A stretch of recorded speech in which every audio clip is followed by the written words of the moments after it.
कार्यक्रम वेद पाठशाला में मैं आपका हार्दिक स्वागत करती हूँ। प्रिय श्रोता, परमेश्वर का वचन जीवित, पवित्र एवं सामर्थी है। आशा है कि आज के वचन से आपको आत्मिक लाभ होगा। तो लीजिए, प्रस्तुत है ये संदेश।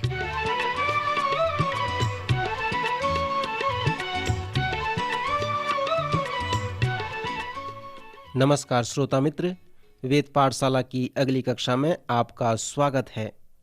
श्रोता, हम संपूर्ण पवित्र शास्त्र का सर्वेक्षण कर रहे हैं। हमारे सर्वेक्षण का प्रारंभ उत्पत्ति की पुस्तक से हुआ था और अब हम प्राय नए नियम के अंत में हैं। पिछले दो कक्षाओं में हम पतरस की पत्रियों का परिचय देखा था। अब हम इन पत्रियों का सर्वेक्षण प्रारंभ करेंगे। पतरस अपनी पत्री को इस प्रकार से प्रारंभ करता है। पतरस की ओर से जो यीशु मसीह का प्रेरित है, उन परदेशियों के नाम जो पुंतुस, गलतिया, कप्पदूकिया, आसिया और बिथुनिया में तितर बितर होकर रहते हैं और परमेश्वर पिता के भविष्य ज्ञान के अनुसार आत्मा के पवित्र करने द्वारा आज्ञा मानने और यीशु मसीह के लहू के छिड़के जाने के लिए चुने गए हैं। तुम्हें अत्यंत अनुग्रह और शांति मिलती रहे। हमारे प्रभु यीशु मसीह के परमेश्वर और पिता का धन्यवाद दो, जिसने यीशु मसीह के मरे हुओं में से जी उठने के द्वारा अपनी बड़ी दया से हमें जीवित आशा के लिए नया जन्म दिया, अर्थात एक अविनाशी और निर्मल और अजर मिरास के लिए जो तुम्हारे लिए स्वर्ग में रखी है, जिनकी रक्षा परमेश्वर की सामर्थ्य से विश्वास के द्वारा उस उद्धार के लिए जो आने वाले समय में प्रकट होने वाली है की जाती है। इस कारण तुम मगन होते हो। यद्यपि अवश्य है कि अब कुछ दिन तक नाना प्रकार की परीक्षाओं के कारण उदास हो, और यह इसलिए कि तुम्हारा परखा हुआ विश्वास, जो आग से ताए हुए नासमान सोने से भी कहीं अधिक बहुमूल्य है, यीशु मसीह के प्रकट होने पर प्रशंसा और महिमा और आदर का कारण ठहरे। इस प्रारंभिक कथन से स्पष्ट है कि पतरस ने यहूदी मसीहों को लिखा है जो एशिया के चारों तरफ तितर बितर थे। इब्रानियों के लेखक और याकूब की तरह पतरस यहूदी लोगों को लिखता है जो मसीह के अनुयायी थे। स्मरण करें कि पौलुस प्रेरित को आज्ञा दिया गया कि वह गैर यहूदियों में सुसमाचार प्रचार करे। अपनी पत्री में पतरस यहूदी विश्वासियों को लिखता है। पतरस को आदेश दिया गया कि वह यहूदी विश्वासियों के मध्य सुसमाचार प्रचार करे। इसलिए पतरस की जो सेवकाई थी वह प्राथमिक रूप से यहूदी विश्वासियों के मध्य में थी। सो ध्यान करें कि सामान्य पत्रियों में जैसे इब्रानी, याकूब और पतरस, इनके प्रारंभिक वचनों में आप उन लोगों के लिए सांत्वना के वचन को पाएंगे जो दुखों में पड़े हुए थे। जिन लोगों को ये सामान्य पत्रियां लिखे गए हैं वे प्रायः दुखित व क्लेशित लोग थे। इस संदर्भ में आप कह सकते हैं कि ये सामान्य पत्रियों का मुख्य उद्देश्य उन लोगों को सांत्वना देना है जो दुखित थे। पतरस इस पत्री को रोम से लिख रहा है, जहां पर मसीह के अनुयायियों को सताया गया था। प्रथम सदी की कलीसिया में बहुत सताव थे और प्रायः कलीसिया इतिहास के प्रथम 300 वर्ष में मसीह यीशु का अनुयायी होना गैर कानूनी था। इसलिए पतरस, याकूब और इब्रानियों के लेखक ने उन दुखित लोगों को सांत्वना के शब्द लिखे हैं। सो यदि वे यातनाएं नहीं होती तो आज हमें इन पत्रियों को पढ़ने के लिए नहीं मिलता। अर्थात यदि परमेश्वर सचमुच में तुम्हें आशीष दे रहा है, यदि तुम उसकी इच्छा में हो, तो तुम उस दुख से न केवल बाहर आओगे परंतु स्वस्थ व धनवान होगे, क्योंकि परमेश्वर चाहता है कि उसके लोग उन्नति करें। एक तरह से आप कह सकते हैं कि पहली पत्री का संपूर्ण संदेश ऊपर की ओर दृष्टि करने का है। यही बात पतरस उन दुखित लोगों से कहता है जिन्हें वह जानता है कि वे और दुख उठाएं। 14 बार उसने उनके दुखों के विषय में लिखा है। पतरस उन्हें उनके दुखों के लिए शांति देने का प्रयास कर रहा है और उन्हें उत्साहित कर रहा है। जैसे पतरस उन्हें लिख रहा है, सो वह उन्हें उन्नति होने की शिक्षा नहीं दे रहा है, परंतु उन्हें वह उस दुख व पीड़ा के भेद की बात को बता रहा है कि क्यों परमेश्वर अपने लोगों में अनुमति देता है कि वे दुख उठाएं। जब हमने अय्यूब की पुस्तक का सर्वेक्षण किया था, तब मैंने उन 30 बाइबल के कारणों को बताया था कि क्यों परमेश्वर अपने लोगों में यह अनुमति देता है कि वे दुख उठाएं। इस विषय के लिए मैंने पतरस की पहली पत्री के पहले अध्याय का चुनाव किया। पहला पतरस उसका पहला अध्याय 6 और 7 पद में पतरस इस प्रकार लिखता है, इस कारण तुम मगन होते हो, यद्यपि अवश्य है कि अब कुछ दिन तक नाना प्रकार की परीक्षा के कारण उदास हो, और यह इसलिए है कि तुम्हारा परखा हुआ विश्वास, जो आग से ताए हुए नासमान सोने से भी कहीं अधिक बहुमूल्य है, यीशु के प्रकट होने पर प्रशंसा और महिमा और आदर का कारण ठहरे। इस छोटे लेखांश में पतरस 2 कारण देता है कि परमेश्वर क्यों अपने लोगों को दुख सहने के लिए अनुमति देता है। जैसे ये लोग दुखों में हैं जिन्हें पतरस ने लिखा है, इन पदों में एक वचन आया है कि यद्यपि अवश्य है। इन तीनों शब्दों पर ध्यान करें। कुछ दुख वे क्लेश आपके जीवन में इसलिए आते हैं क्योंकि परमेश्वर जानता है कि यह तुम में अवश्य है, आवश्यक है। अय्यूब की पुस्तक के अनुसार दुख, क्लेश व यातनाएं सीधे परमेश्वर से आपके पास नहीं आते, परंतु यह परमेश्वर की अनुमति से ही आते हैं। अय्यूब को पीड़ित करने के लिए शैतान ने परमेश्वर से अनुमति मांगी। जब यीशु ने यूहन्ना के 10वें अध्याय में कहा कि भेड़ों का द्वार मैं हूं, उसका तात्पर्य यही था, यदि कोई भेड़ों के पास जाए तो उसे चरवाहे से मिलते हुए जाना पड़ता है, उसे उन्हें अनुमति लेने की आवश्यकता है। यह चरवाहे का अभ्यास था, जब वह भेड़ों के साथ रात में खुले मैदान में रहता है और भेड़ों के चारों तरफ डालियों या पत्तियों से उन्हें घेर लेता है और वह ऐसे स्थान में लेटता है जो उनका द्वार हो। फिर कहता है कि द्वार मैं हूं। वह इस प्रकार बाड़ा बनाता है कि कोई भी भेड़ बाहर नहीं जा सकता और कोई भी शत्रु अंदर नहीं आ सकता जब तक वह चरवाहे के द्वार से न जाए।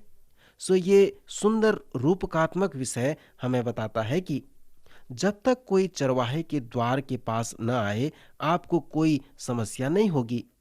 इसी प्रकार का विषय पतरस यहाँ पर हमें बता रहा है कि जब नाना प्रकार की परीक्षाएं तुम पर आए, तो यह जान लो कि परमेश्वर तुम्हारे जीवन को देख रहा है।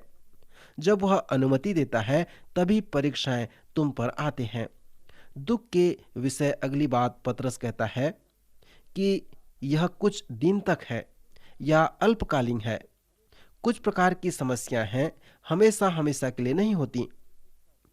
एक व्यक्ति ने कहा कि उसका रोचक बाइबल पद इस प्रकार है, अर्थात इसके होने के बाद।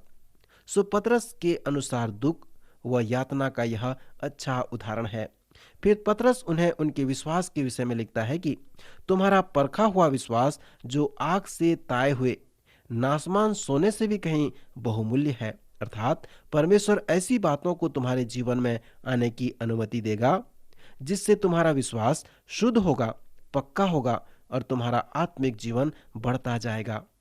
परमेश्वर तुम्हारे बहुमूल्य विश्वास को शुद्ध करने में रुचि रखता है। सुमित्र जैसे पतरस उन दुखित लोगों को लिखता है, तो पहली पत्री के प्रथम अध्याय में इसी प्रकार वो समझाता है। इसके बाद जब पतरस उद्धार के विषय में आता है, तो वह 2 बातें लिखता है और वो यीशु और पौलुस प्रेरित द्वारा भी लिखे गए हैं। पतरस नए जन्म होने के विषय में लिखता है। श्रोता, जैसे आप इस पत्री के प्रथम अध्याय को पढ़ते हैं, तो इस विषय में अनभिज्ञ न रहें। यहाँ वचन में नए जन्म का विषय स्पष्ट रूप से नहीं लिखा गया है। फिर पतरस ने चुनाव के विषय में बताया है कि परमेश्वर पिता के भविष्य ज्ञान के अनुसार आत्मा के पवित्र करने के द्वारा आज्ञा मानने और यीशु मसीह के लहू के छिड़के जाने के लिए चुने गए हैं। पवित्र शास्त्र में इसके विषय में अधिक नहीं बताया गया है, परंतु पतरस के प्रारंभिक वचनों में हम इसे पाते हैं।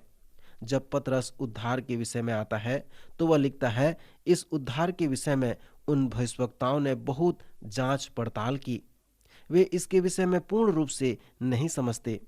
उन्होंने इस बात की खोज की कि मसीह का आत्मा जो उनमें था और पहले ही से मसीह के दुखों की और उनके बाद होने वाली महिमा की गवाही देता था, वह कौन से और कैसे समय की ओर संकेत करता था। उन पर यह प्रकट किया गया कि वे अपनी नहीं वरन तुम्हारी सेवा के लिए ये बातें कहा करते थे, जिनका समाचार अब तुम्हें उनके द्वारा मिला, जिन्होंने पवित्र आत्मा के द्वारा जो स्वर्ग से भेजा गया तुम्हें सुसमाचार सुनाया। और इन बातों को स्वर्गदूत भी ध्यान से देखने की लालसा रखते हैं। क्या यह सुंदर लेखांश नहीं है? जिस उद्धार के विषय में पिंतीकुस्त के दिन प्रचार किया गया, उसे सैकड़ों भविष्यवक्ताओं ने उसे हजारों बार प्रचार किया और वह 2000 वर्ष तक प्रचार होते आ रहा है। परंतु जब इन भविष्यवक्ताओं ने भविष्यवाणी किया तो वे नहीं जानते थे कि वे क्या भविष्यवाणी कर रहे हैं। यद्यपि उन्होंने पवित्र आत्मा की प्रेरणा व सामर्थ्य से लिखा, परंतु वे नहीं समझ पाए कि उन्होंने क्या लिखा। पतरस कहता है, भविष्यवक्ताओं ने उद्धार के विषय में जो बातें पवित्र शास्त्र में लिखी, वे तुम्हारे दिनों में पूरी हुई हैं। यह यीशु मसीह के द्वारा उदाहरण है, जिसे यूहन्ना उसके 4 अध्याय में यीशु ने कहा, बोने वाला और है और काटने वाला और। यीशु ने चेलों से कहा, मैं तुम्हें वहां काटने के लिए भेजता हूं जहां तुमने नहीं बोया। दूसरों ने कार्य किया और तुम उस फसल को काटोगे। परमेश्वर के राज्य में अकेला किया गया कार्य नहीं है। यदि आपने बोया है और नहीं काटा है तो कोई और उस फसल को काटेगा जिसे आपने लगाया है। और यदि आप फसल काट रहे हैं तो स्मरण करें कि किसी ने लगाया है और आप उसे काट रहे हैं। कभी कभी मैं सोचता हूं कि यह ऐतिहासिक परिप्रेक्ष्य में प्रशंसा के योग्य है कि अनेक लोग जो मरते हैं ताकि अनेक आत्मिक आशीषें हमें मिल सके। पवित्र शास्त्र का उदाहरण लें।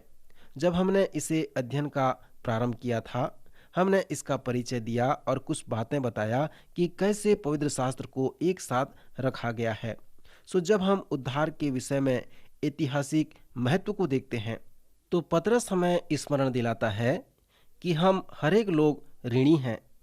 यदि यह आज फसल काटने का समय है तो उन अनेक लोगों को स्मरण करें जिन्होंने बीज बोने में परिश्रम किया, दुख उठाया, ताकि मैं और आप फसल काट सकें और जिसे आज हम काट रहे हैं। आप जिन्होंने मेरे साथ पुराने नियम का सर्वेक्षण किया है, आपको स्मरण होगा कि यह वचन हमें लय व्यवस्था, व्यवस्था विवरण और रूत की पुस्तक की ओर ले आता है। इन पुस्तकों में हम छुटकारे के विषय को देखते हैं। लय व्यवस्था 19 में आपके पास छुटकारे की व्यवस्था का कार्य का व्यवस्था है। यदि एक यहूदी किसी यूनानी के बाद व्यवस्था में है और वह यूनानी के हाथ में बेचना चाहे तो वह यहूदी अपने रिश्तेदार के पास जाए और उससे कहे, मैं अपना व्यवसाय उस यूनानी के हाथ में बेचना चाहता हूँ जो मेरे बाद में है।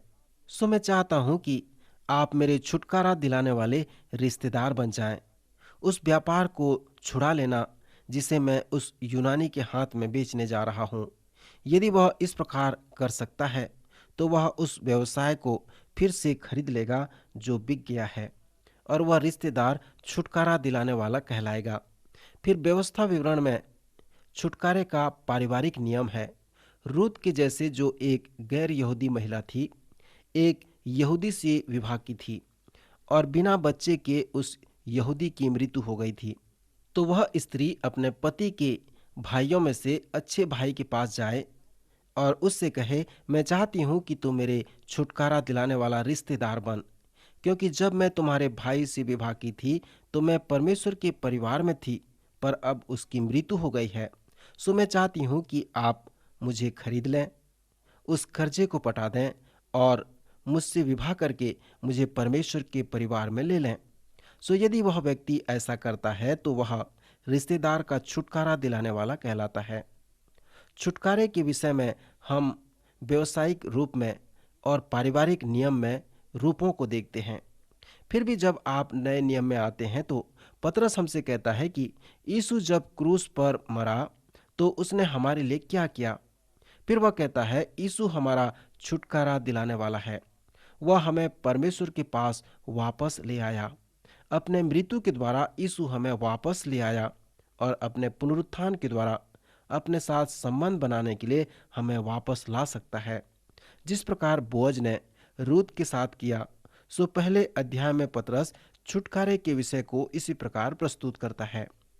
पतरस के संबंध में मैंने प्रथम चरण में एक प्रश्न पूछा था कि पतरस का जीवन परिवर्तन कब हुआ था और जीवन परिवर्तन क्या है।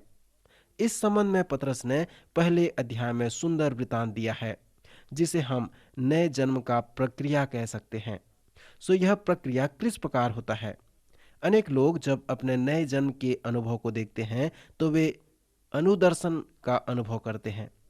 आप अपने शारीरिक जन्म को अनुभव नहीं कर सकते, परंतु आप जानते हैं कि आपका शारीरिक जन्म हुआ है। पर इस शारीरिक जन्म को समझने की भी आवश्यकता नहीं है। इसी प्रकार यह आत्मिक जन्म भी सत्य है। जब आपका नया जन्म होता है तो इसके प्रक्रिया को आपको समझने की आवश्यकता नहीं है। जब आपका नया जन्म हो गया है और जब आप पीछे देखते हैं, अपने जीवन के विषय में चिंतन करते हैं, तो आप समझ जाते हैं कि आपका नया जन्म कैसे हुआ है। इसी प्रकार पतरस यहाँ पर कह रहा है। नए जन्म के अनुभव के विषय में पतरस के लेख को सुने। वह लिखता है, सो जबकि तुमने भाईचारे की निष्कपट प्रीति के निमित्त सत्य के मानने से अपने मनों को पवित्र किया है, तो तन मन लगाकर एक दूसरे से अधिक प्रेम रखो, क्योंकि तुमने नासमान नहीं परंतु अविनाशी बीज से परमेश्वर के जीवते और सदा ठहरने वाले वचन के द्वारा नया जन्म प्राप्त किया है। क्योंकि हर एक प्राणी घास की नाई है और उसकी सारी शोभा घास के फूल की नाई है। घास सूख जाती है और फूल झड़ जाता है, परंतु प्रभु का वचन युगानुयुग स्थिर रहेगा। और यह वही सुसमाचार का वचन है जो तुम्हें सुनाया गया था। इसलिए सब प्रकार का बैर भाव और छल और कपट और डाह और बदनामी को दूर करके नए जन्मे हुए बच्चों की नाई निर्मल आत्मिक दूध की लालसा करो, ताकि उसके द्वारा उद्धार पाने के लिए बढ़ते जाओ, यदि तुमने प्रभु की कृपा का स्वाद चख लिया है। श्रोता मित्र, नए जन्म के प्रक्रिया का यह एक सुंदर रूपरेखा है जो नए जन्म के अनुभव के लिए पतरस लोगों को लिखता है। पतरस के अनुसार इसी प्रकार आपका नया जन्म होता है। जब सुसमाचार अर्थात परमेश्वर के वचन का प्रचार किया गया, तब तुमने उसे सुना। इस उद्धार के सुसमाचार को भविष्यवक्ताओं के द्वारा भविष्यवाणी किया गया और इन बातों को स्वर्गदूतों भी ध्यान देने की लालसा रखते हैं। सो जब यह सुसमाचार प्रचार किया गया तो यह आपके लिए परमेश्वर का वचन था। जब परमेश्वर का वचन आपको प्रचार किया गया तो परमेश्वर का वह वचन अविनाशी बीज के समान था। यूनानी भाषा में बीज शब्द के लिए पतरस ने शुक्राणु शब्द का उपयोग किया है। शारीरिक जन्म में आपके पास बीज है और अंडे हैं। जब बीज अंडों को निषेचन करता है तब गर्भ धारण होता है और इसी प्रकार शारीरिक जीवन की संरचना होती है। जीवन अभी तक जन्म नहीं लिया है परंतु गर्भ में है। फिर 9 महीने के पश्चात जो जीवन गर्भ में है उसका जन्म होता है। पतरस के प्रथम पत्री के पहले अध्याय में पतरस शारीरिक जन्म के साथ आत्मिक जन्म की तुलना करता है। सो पतरस विभिन्न तरह से कह रहा है कि हमारा आत्मिक जन्म शारीरिक जन्म के जैसा है। वह कहता है कि जब हमारा नया जन्म हुआ तो यह हमारे शारीरिक जन्म के जैसा है, परंतु इस आत्मिक जन्म में जो बीज है, जो शुक्राणु है, वह अविनाशी बीज के जैसा है। पतरस कहता है जब हमारा नया जन्म हुआ तो अविनाशी बीज जो था वो परमेश्वर का वचन था और हमारा विश्वास अंडे के समान था। जब हमने विश्वास के साथ परमेश्वर के वचन को सही प्रत्युत्तर दिया, तब परमेश्वर का वचन जो अविनाशी बीज या शुक्राणु के समान है, हमारे विश्वास के अंडे से निषेचन किया। और जब हमने परमेश्वर के वचन पर विश्वास किया, आत्मिक जीवन हम में गर्भ धारण किया। पतरस के अनुसार जब हमने परमेश्वर के वचन पर विश्वास किया तब हमारा मन शुद्ध हो गया और इस प्रकार हमने नए जन्म का अनुभव प्राप्त किया। फिर नया जन्म प्राप्त करने का जो परिणाम था कि हमने आत्मा के फल का अनुभव किया, जो भाईचारे की निष्कपट प्रीति के निमित्त सत्य के मानने से होता है। फिर पतरस संपूर्ण नए जन्म के अनुभव के सार को इन शब्दों से प्रस्तुत करता है, अर्थात नया जन्म प्राप्त करना, जिन लोगों ने नया जन्म प्राप्त किया है उन्हें पतरस उत्साहित करके कहता है, क्योंकि तुमने अपने मनों को पवित्र किया है, सो एक दूसरे को निष्कपट भाव से प्रीति रखो। फिर पतरस नए विश्वासियों को भी प्रोत्साहन करता है कि वे नए जन्म में हुए बच्चे की नाई निर्मल आत्मिक दूध की लालसा करें, ताकि उसके द्वारा उद्धार पाने के लिए बढ़ते जाएं। अब नया जन्म कैसे होता है?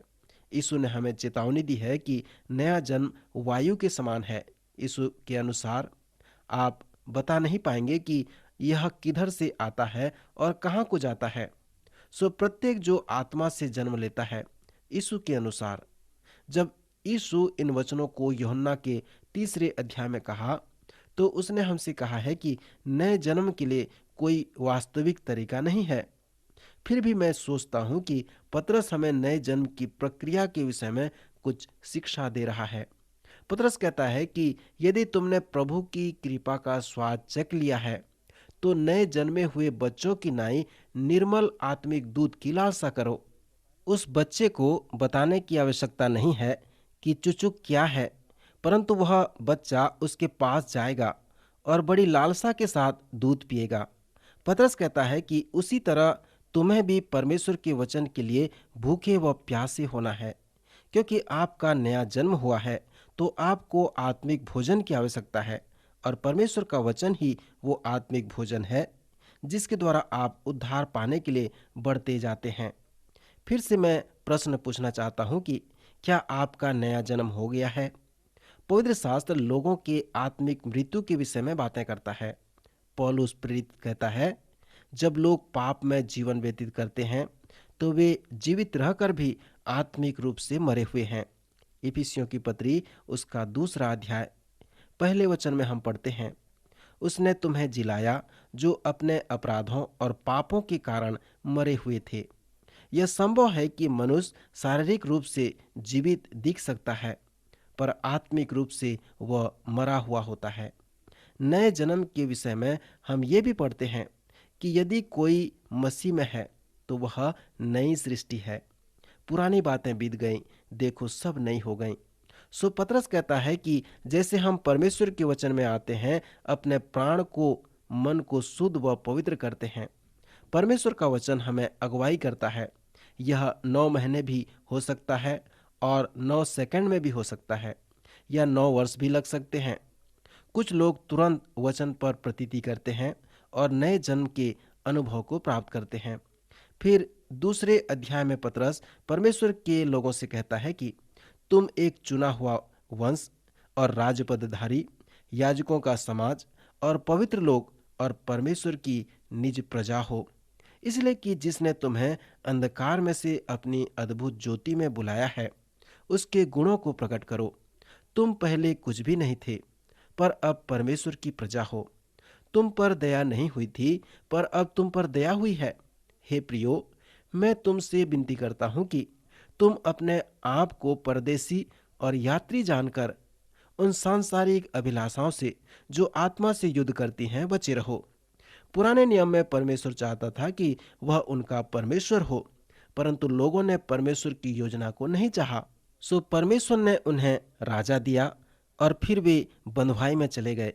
फिर अनेक वर्ष पश्चात यीशु आते हैं, परमेश्वर के राज्य के विषय में प्रचार करते हैं और कहते हैं कि परमेश्वर का राज्य प्रत्येक लोगों में व्यक्तिगत है।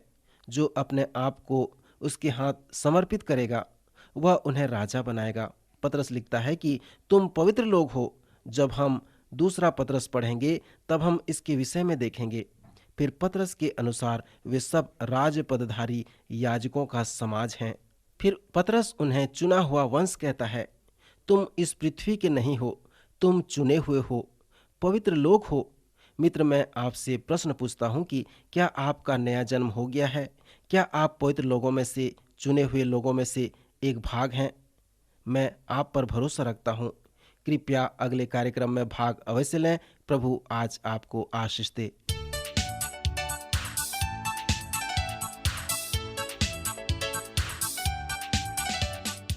आज का कार्यक्रम सुनने के लिए हम आपको धन्यवाद देते हैं। श्रोताओ, आत्मिक विषय से संबंधित कोई सवाल आपके मन में है तो आप अपने सवालों का जवाब इस पते पर प्राप्त कर सकते हैं। हमारा पता है कार्यक्रम Ved Pathshala, radio Vishwavani, post box number 317 Lucknow 226001 Uttar Pradesh. पता एक बार फिर सुन लीजिए। कार्यक्रम Ved Pathshala, radio Vishwavani, post box number 317 Lucknow 226001 Uttar Pradesh. और हाँ श्रोता, आप हमसे ईमेल के द्वारा भी संपर्क कर सकते हैं। हमारी ईमेल आईडी है hindiembc@radio.vv.org, hindiembc@radio.vv.org। अब हमारे कार्यक्रम का समय यहीं पर समाप्त होता है। अगले कार्यक्रम में आपसे फिर भेंट होगी। तब तक के लिए हमें आज्ञा दीजिए। नमस्कार।